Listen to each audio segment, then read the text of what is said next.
because my identity as the fake heir of the Ito family was exposed. The entire city made a mockery of me. My father kicked me out.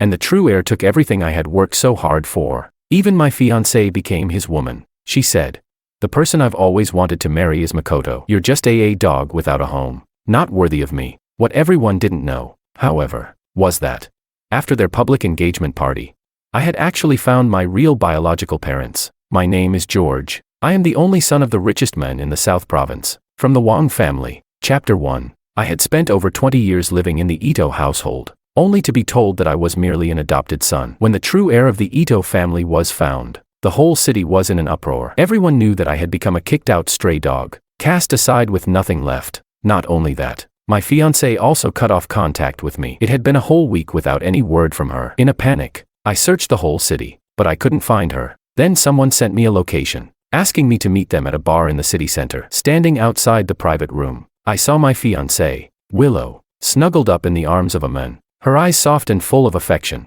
She said, "Makoto, we were torn apart before, but now that you've returned to the Ito family, we can pick up where we left off." The man chuckled lightly, glancing at Willow as he said, "But it looks like you two were doing fine before. Are you really ready to leave George?" Willow scoffed and said, "He's nothing but a stray dog now. What's there to miss?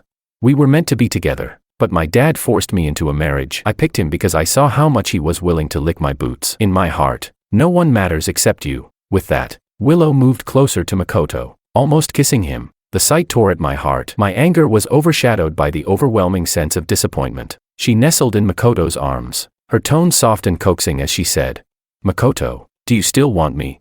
If you do, I'll break up with him right now." As they exchanged flirtatious looks, the crowd began to cheer and jeer. Makoto seemed to enjoy the attention, a smirk spreading across his face as he raised an eyebrow and said, "Sure." He pulled Willow closer, taking out his phone and handing it to her. Their gazes were locked, and their movements were intimate. Willow, in front of him, dialed my number, and my phone began to ring outside the door. All eyes turned to me. "Ito." Someone called out instinctively, but was immediately interrupted by another voice. "Don't call him Ito anymore. He's been kicked out of the house." When I walked in, Willow looked flustered and said, "George, when did you arrive?" I felt a bitter sting and replied with cold disappointment, "If I didn't come, how would I know that my fiancée had become someone else's?"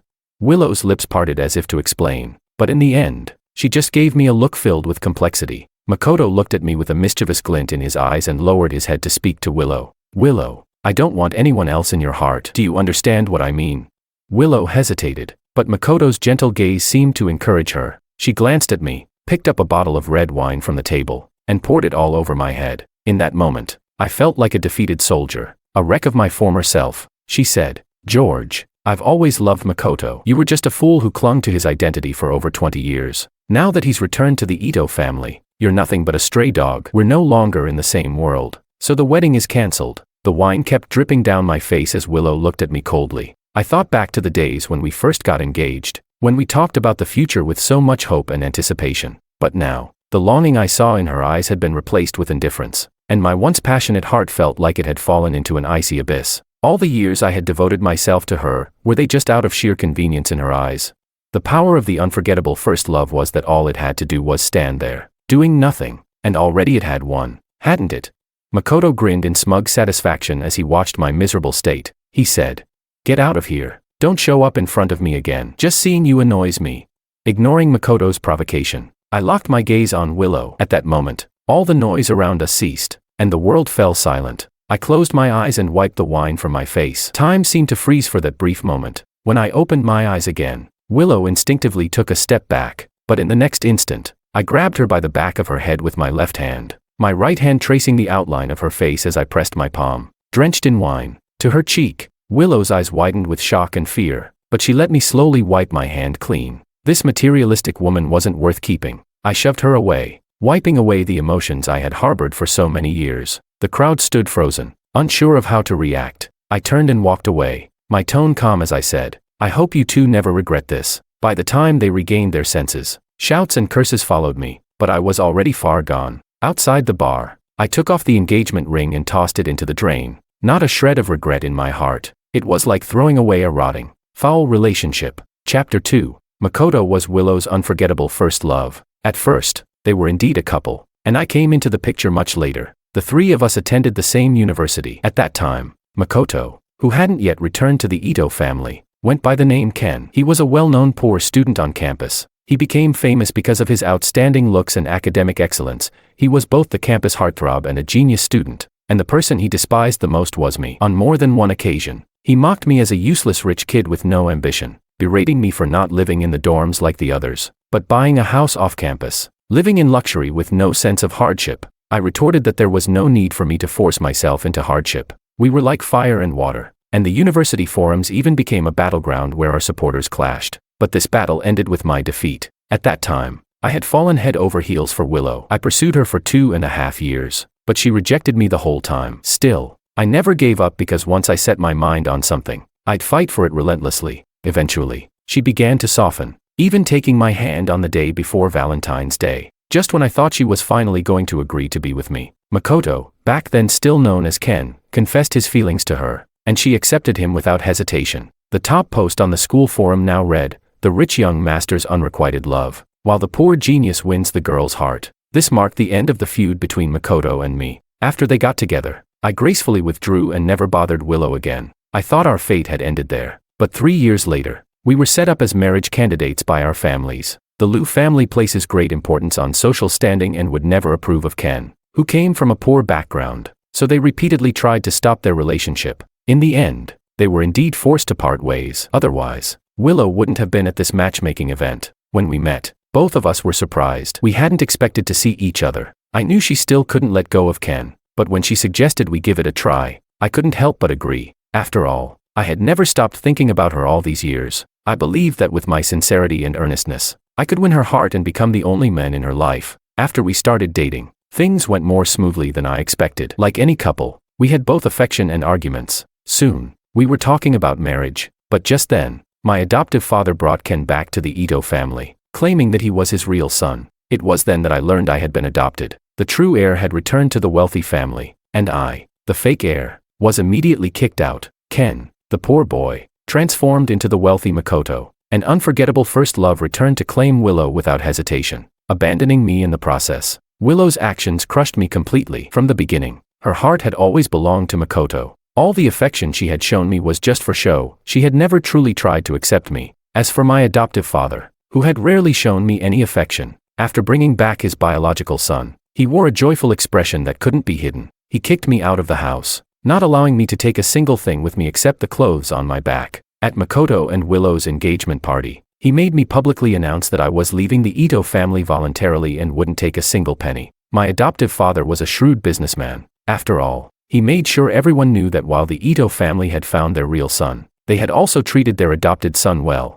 It was all because I had wanted to return to my biological parents, and for that, I was willing to leave empty-handed. He had tried to keep me, but when I insisted on leaving, he had no choice but to let me go. The kindness he showed me over 20 years ultimately gave the Ito family a good reputation. It was merely a change of identity, but it caused everyone around me to abandon me, making me see the true faces of many people. In that case, I decided to return everything from those 20 years, including the Ito family name. What no one knew was that, after their grand engagement party, I had actually found my real biological parents. My name is George. I am the only son of Wang, the wealthiest family in the South Province. Chapter 3. Before returning to the Wang family, I still had things to take care of. After graduation, while managing the Ito family business, I also worked with my classmates to develop a new patented technology. This patent was originally going to be used for a new product that Ito family was going to launch, and it was the core technology of the entire product. But now, there's no need for that anymore, so we decided to sell it instead. My father fully supported my decision and told me to ask for anything I needed.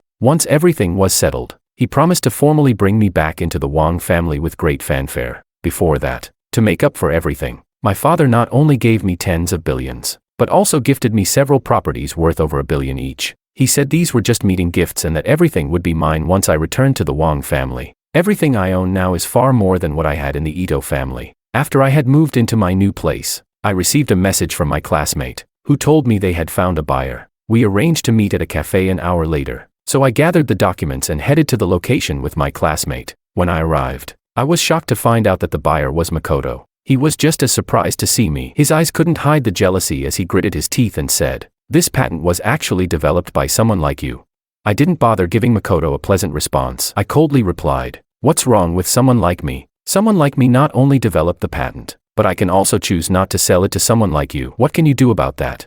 I glanced at Willow, who was standing beside Makoto with a clueless expression, before turning and leaving the cafe with my classmate. But just as I stepped out, Willow actually ran up behind me. She said, "Ito, wait a second." Willow stopped me and, with an air of authority, ordered, "Makoto just returned to the Ito family, and the new product must not fail. This patent is crucial to him, just sell it to him." The moment I heard the surname Ito, I felt disgusted, but what was even worse was Willow, acting all high and mighty in front of me. I smirked. "In that case, I definitely won't sell it." Willow snapped, How can you be like this?" Willow stomped her foot in frustration, but was helpless. Maybe because I had always gone along with her in the past. She didn't expect that I would actually reject her request. Just as I was about to walk past her, Makoto came out as well, hands in his pockets. He arrogantly said, "All right, enough pretending. You just want the money, don't you? Look, I'm feeling generous. I'll add 5% more to the original price. Just consider it a reward for you." Willow echoed him. "You've hit the jackpot, and you still haven't thanked Makoto." I chuckled. "Thank him, he's the one begging me to sell, but I'm not selling. And not only am I not selling, but I'm really curious to see how Makoto will hold his ground in the Ito family without this patent." Makoto, who had been full of pride just moments ago, suddenly went pale with rage. He gritted his teeth and spat. "You really think you're special, huh? You're just a stray dog now, and you're still being so stubborn." Willow looked at me with disdain, her voice dripping with sarcasm as she said, "I know you've lost everything, and you're upset, but there's no need to punish yourself like this, right? Makoto's willing to buy your patent is already giving you face. If you're not in a hurry to sell, why even show up here?" I gave them both a disgusted look and sneered. "A lose-lose is better than a one-sided win. If you two aren't happy, then that's my satisfaction. The reason I'm here is to sell this patent to a company that can take your cake, but if I'd known it was you two, I wouldn't have wasted my time coming here." Chapter 4. After getting into the car, my classmate quickly apologized. "Damn it, when they contacted me, they used a fake name. If I had known it was them, I would have never agreed. My classmate and I have a good relationship. Even after I was kicked out of the Ito family, he still stood by my side." I waved my hand dismissively. "It's fine, don't take it to heart." Just as we were chatting, I received a message from Makoto. He said, "You're just a dog that got thrown out, and you still dare to bark in front of me. I hope you can keep up this bravado. Don't come crying to me later when you beg me to buy your worthless patent." Reading his arrogant message, I couldn't help but think, is this what it means to be a nouveau riche? He's been manipulated, yet all he can do is spew threats. When he was still a poor boy, he never dared to speak so arrogantly to others. My classmate saw the message and couldn't help but laugh, saying, "This guy got more confident after returning to the Ito family. It's hard to believe he's the same person." But soon after, I received a call from my adoptive father. He said, "Give your patent to Makoto." He said it so matter-of-factly, as though I was born to serve the Ito family. I replied indifferently, "What if I don't?" There was a moment of silence on the other end. Then he growled, "Don't forget, I gave you more than 20 years of a luxurious life. You really have no conscience, do you?" I didn't want to make things ugly, but hearing that, I couldn't hold back my anger. I sneered and said, "If I have no conscience, then who was it that shouldered the entire crisis when the Ito family was in trouble, and even helped increase the Ito family's assets by several times? The results of my hard work, and in the end, everything went into your son's hands. The engagement party of Makoto and Willow, the drama you made me play there. I've already repaid every favor from these past years." I lowered my voice. "Mr. Ito, do you think you can control me for the rest of my life with this one sentence? Moral blackmail won't work on me. If necessary, I can throw morality out the window." On the other end, he sighed helplessly, and his tone softened. "George, I've been your father for more than 20 years. Can you do me a favor?"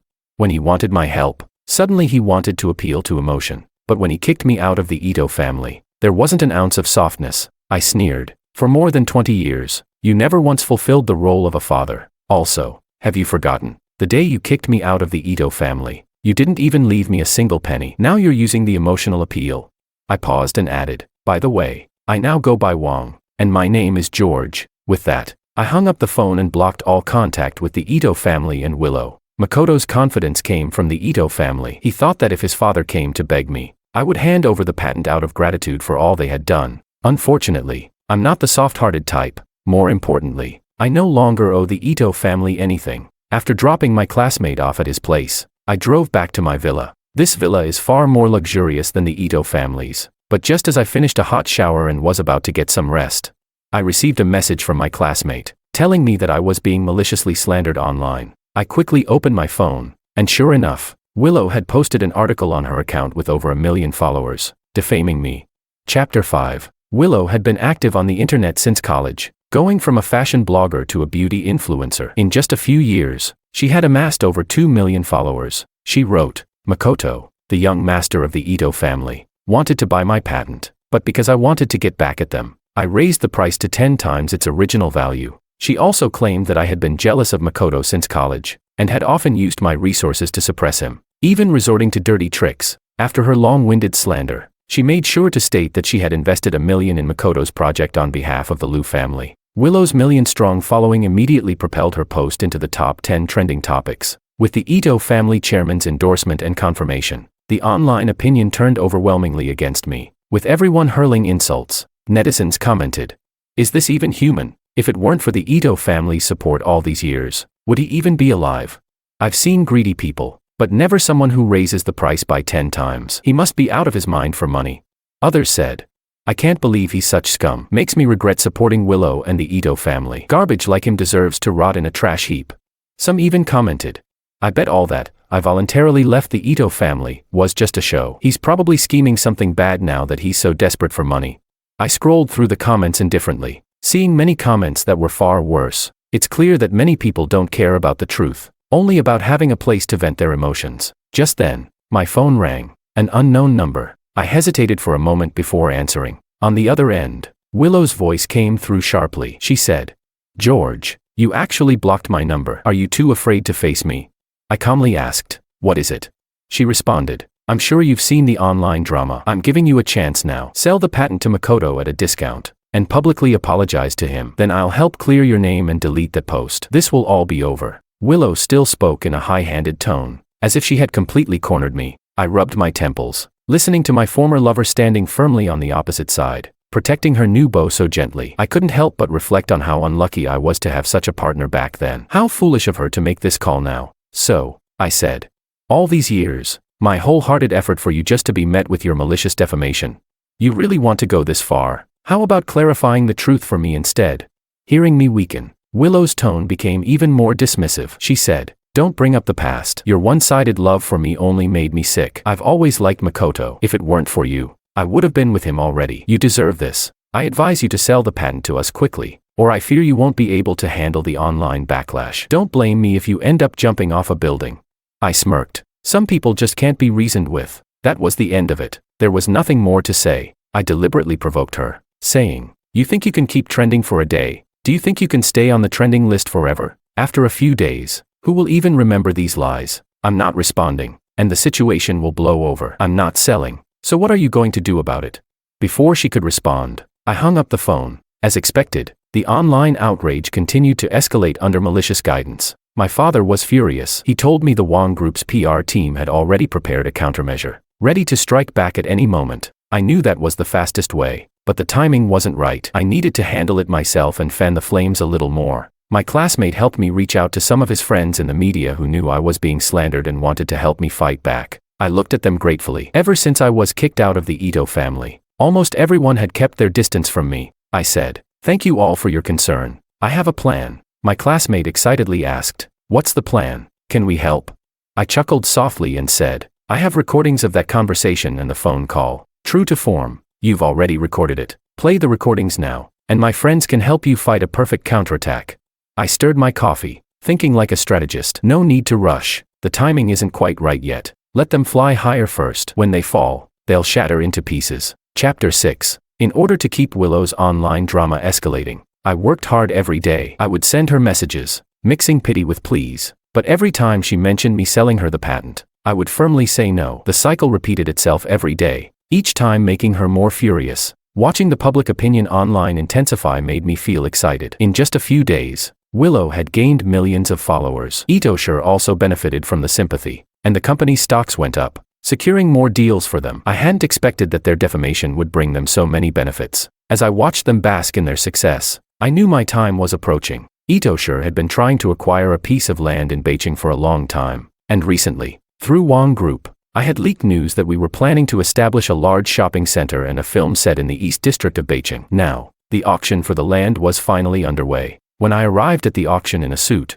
Makoto and Willow walked towards me, their faces full of disbelief. Makoto looked me up and down and sneered. Not bad. You dress like you're someone important, but this place isn't for just anyone. You'd better leave before the security kicks you out. I couldn't help but laugh. If someone like you can get in, it seems the security here isn't up to par. Huh. Makoto, red with anger, was about to respond, but I had already turned and headed to my seat. As if in a fit of spite, Makoto sat down next to me. He leaned in and, in a mocking tone, whispered, "Hey, useless. I didn't think you'd still be alive after getting kicked out, but here you are, at the auction. You're probably just here to sell your broken patent. Guess you regret being so arrogant back then, don't you?" He kept muttering insults in my ear, but I paid him no attention. Maybe because he was so frustrated. He bid 1 billion as soon as the auction began. His bold move caught everyone's attention. Maybe he thought such a number would scare me into backing down. He turned to me with a smug grin, but I ignored him and quietly raised my paddle to bid 1 million more. The auction had a rule that required a minimum increase of 1 million for each bid. Makoto hesitated for a moment, then, unwilling to lose face, bid 10 million more. But no matter how much he bid, I would always raise my offer by 1 million. At first, other business owners participated, but as the bids climbed higher, they all backed out. In the end, it was just Makoto and me, continuing to bid like a childish rivalry. Soon, the bid had reached 350 million. Makoto was already trembling with rage, and despite Willow's attempts to calm him down, nothing worked. His eyes flashed with hostility as he said, "This is all the money you can scrape together. Selling your patent, but you're still trying to compete with me over this land. You think you can develop it with no money? Who do you think you are, trying to compete with me for this?" Makoto raised his paddle and yelled, 10 billion. The room fell silent. Whispers spread among the crowd. Despite his boastful offer, I knew exactly what was going on. Itoshire had set a limit of 4 billion for buying land, so I had no intention of continuing to bid. But unexpectedly, Makoto had gone beyond that limit himself. Without me even pushing him, he jumped straight into the trap. He and Willow were a perfect pair. Both of them were clueless. The auctioneer's gavel came down, signaling the end of the auction. Makoto, full of himself, looked around like the center of attention, as if he were the winner. But I smiled subtly. I knew the real winner was yet to come. Chapter 7. As soon as the auction ended, I sent out a long post as my counterattack. In it, I explained my relationship with Willow and Makoto, and I published all the recordings of our conversations, including the ones where my adoptive father told me to leave Itoshire's house and gave me no money, showing that it was all part of their scheme to take everything from me. Thanks to the help of my friends in the media and the public relations team at Wang, the post quickly went viral. In less than half an hour, public opinion had completely flipped. With undeniable evidence, Willow's slanders quickly fell apart, and the public turned their anger toward her and Itoshire. The backlash was intense. The comments came pouring in. Disgusting. Not only did they kick him out, but now they're trying to steal his patent and manipulating public opinion to destroy him. This adoptive son was treated terribly. He was left with nothing, and they still wanted to humiliate him. The worst part is Willow. She was playing him all along. When her old flame came back, she immediately jumped into bed with Makoto. It's obvious who the real dog is now. Itoshire, the father, is a traitor. When Itoshire was in crisis, he abandoned everything and left his adoptive son to deal with it alone. In the end, he gave all the credit to his biological son and kicked out the adopted son. Makoto is a fool, like a nouveau riche. He's nothing but trash. But now he thinks he's some kind of high and mighty CEO. Within hours, Willow lost all her sponsorships, and her breach of contract penalties amounted to over 100 million. Itoshire also faced a series of cancelled deals. Not only were they losing the new partnerships gained through defaming me, but many of their old contracts were being dissolved as well. Facing the numerous claims for breach of contract, Itoshire's finances, which were barely holding up, took another blow. But Makoto, in his bid to show off, had spent 10 billion on that plot of land. All the money was gone in one fell swoop. Not long after, my phone rang. It was an unknown number. Willow's frantic voice came through. "George, what you did, you're ruining Makoto's life. Please, just post something to clear things up. Do it for me. For all the years we've known each other." I laughed with disdain. "Now that you need something from me, you start bringing up the past. Well, let me tell you, those memories mean nothing now. While you were leading the public opinion against me, did my pleas ever get any sympathy from you?" There was silence on the other end, and I could hear her breathing fast. "No, wait. If you do this for me, I'll repay you. I'll stay with you for a night, like we used to. What do you think?" The laugh that escaped me was involuntary. Did she really think that after everything, I would still want anything to do with her? Was she that delusional? You really don't get it, do you? You're so cheap and have no dignity. You actually repulse me. Get lost. I hung up the phone without waiting for a response and blocked her number. No sooner had I done so than the phone rang again. Chapter 8. George, you're out of your mind. My adoptive father's frantic voice came through the phone. Clarify everything online immediately. Itoshire's stocks are plummeting, and you need to find a way to cover those penalties. The audacity. I chuckled. What does that have to do with me? He nearly yelled back. This is all your mess. If you don't take responsibility, who will? Don't forget, I raised you for over 20 years, I replied.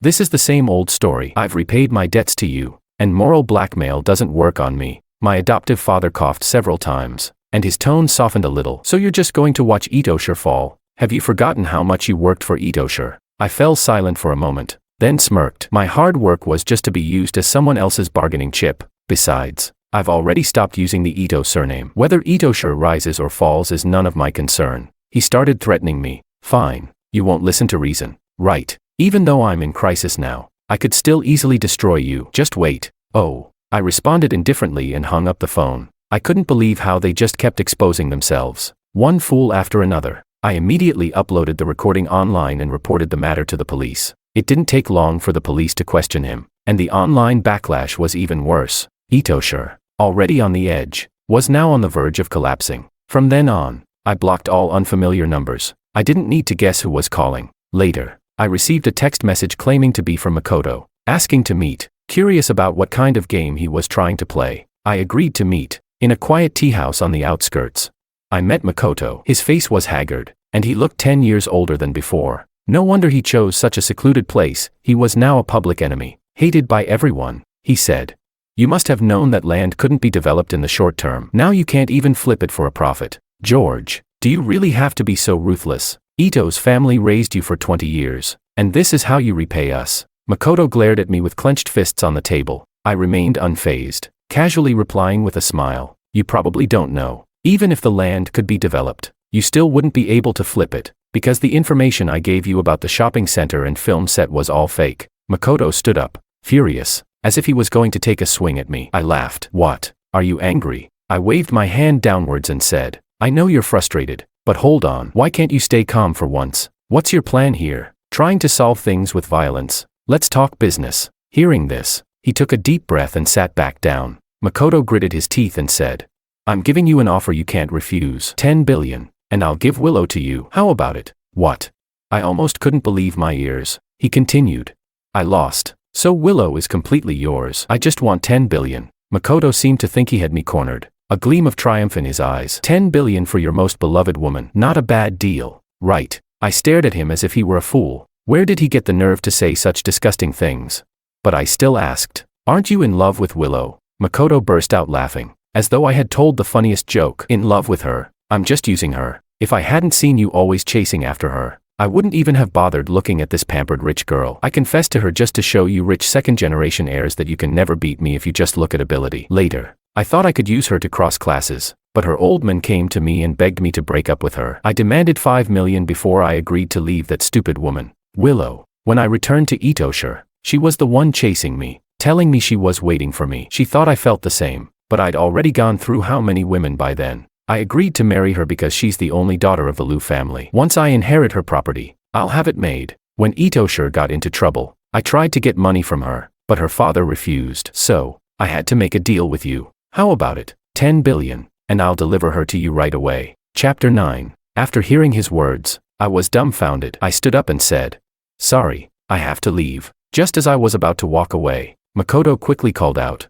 "What do you mean?" I replied, "I think it's pretty clear, the deal's off." Makoto was shocked. "Aren't you obsessed with Willow?" I rubbed my temples, looking at him in disbelief. "What? Why would I want Willow, that used-up woman, for 10 billion? Are you inflating her value like this?" Makoto said, "If you don't agree, we can negotiate." I responded dryly, "Keep her for yourself. Then, after all, I'm not like you. I don't enjoy wearing a green hat." After getting rid of Makoto, just a few days later, I ran into Willow. Lately, they had been like persistent ghosts, refusing to leave me alone. At my regular coffee shop, Willow was waiting for me. The online backlash had taken its toll on her, and even though she wore delicate makeup, it couldn't hide her haggard look. She said, "George, please help Makoto. I'm begging you." I glanced at her coldly and was about to leave, but suddenly, she kneeled in front of me, her eyes red, and said, "Isn't this what you wanted? You want me to bow to you, don't you? This mess all started because of you. I can forgive you,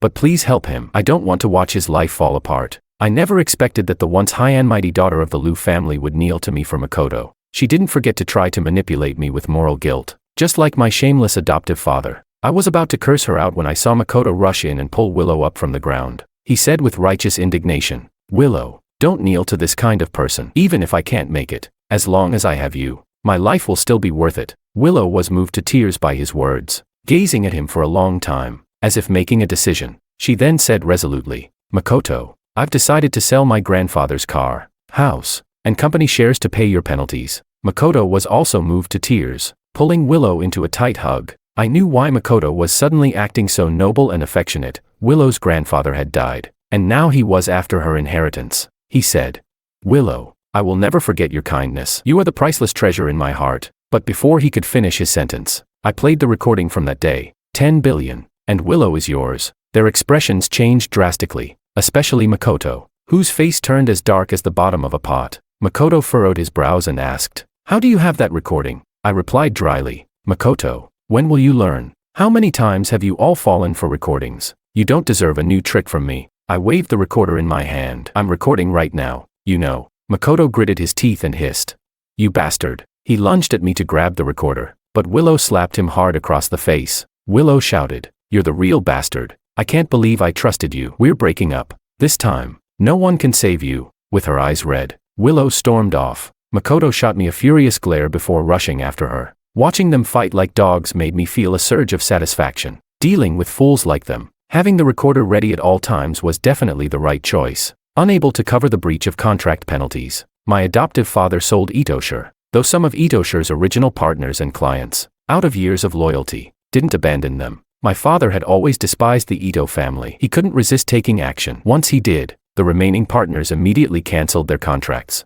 Itoshire collapsed overnight, and Wang Group was the one that acquired it. On the day of the acquisition contract signing, my father asked me to go in person. When I arrived, the chairman of Itoshire, his hair now mostly gray and looking 10 years older, looked at me with a sudden gleam of hope in his eyes. He said, "George, you're here. Are you finally willing to help me, Dad?" I calmly sat in the chairman's seat and said, "I think I should remind you, Ito, that my last name is Wang, George Wang. I'm here representing Wang Group to sign the contract." He was stunned. You're the heir of Wang Groups. Chapter 10. He asked despondently.